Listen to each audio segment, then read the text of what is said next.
Now let's be clear about what all this means. We are witnessing the dismantling of the system of public higher education in California, and we can see this clearly here at SDSU. The California state government has slashed $3 billion for higher education this fiscal year. It is easy to forget among such chaos that not long ago college education in California was practically free. SDSU denied admittance to more than 1,800 qualified students this fall.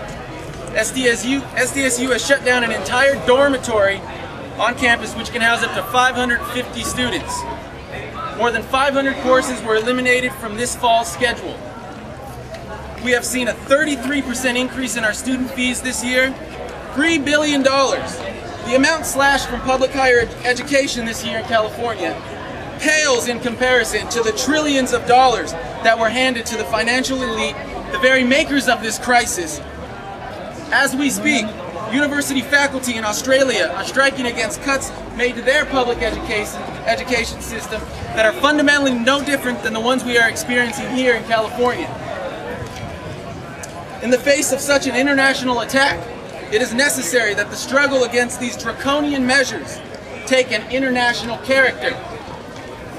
I'd like to end by just saying, join the ISSE and take up the fight for international socialism. Thank you. The amount of money that Obama has given to Wall Street is approximately 2 million times the amount of money that he gave to public education for California. And moreover, he's made it very clear that next year the states will get nothing, absolutely nothing for their budget crises. Both political parties exist for the sole purpose of protecting the interest of the financial aristocracy who truly run this country.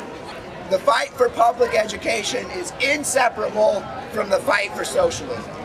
When you go online and it's time for you to check into your courses and 80% of what you wanted to take is not available, then yeah, you're going to be affected, especially if you're a senior. Like I'm a senior and I'm trying to graduate this year, but if they're not offering a certain course in political science department, then I have to wait a couple more semesters just to take it, all because of the lack of funding in our... The same thing with the nursing program. It's been cut 30%, so those spots that were open for future nurses, which we desperately need in California, are not available. So it's almost contradictory. We need nurses, but the schools are not able to provide that higher education for something that we need so basic as, health, So yeah, definitely. It not only affects us here, but in the long term, it also affects us in other ways.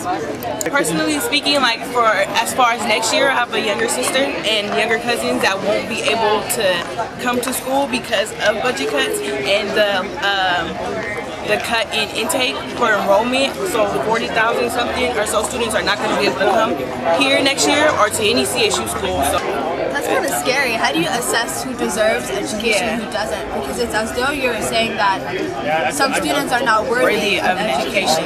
Exactly. I don't know how you assess that. And also, higher education is a human right. So the fact that that is being qualified and even being reduced is a scary thought. What is your position on Obama, how Obama's treated this crisis so far? To me, it looks like it's exactly the same. So in terms of education, at least, and the budget cuts. As far as healthcare, coming from that background, he had preached on the idea of healthcare reform, but he's again, in bed with the same people who want to have the system that we still have. So as far as that goes, there's really no change. I guess it's with Afghanistan. Hey, he said we're gonna pull out the troops, from Iraq, but we're paying more to get less. We're not getting the education we need, but we're paying more still. California state has taken over $600 million, well not over, but almost $600 million out of the system, and they're putting this money other places, giving it to the bailout banks and Wall Street, and it kind of really saddens me because students don't know about this and they think that the state has numbers broke and they don't realize that this money is going somewhere else to be invested somewhere else when it should be going to social services like healthcare, education, supporting the homeless people. Those who voted for Obama and those who supported Obama are now seeing that he hasn't done anything, are kind of I don't know, most of them are getting their votes, but I hear a lot of kind of, oh, he's not what I thought he was going to be. This crisis is not going to get better. It's actually going to worsen over the years, and it has worsened since last year and the year before, and it's going to get worse and worse. The wars are not going to stop.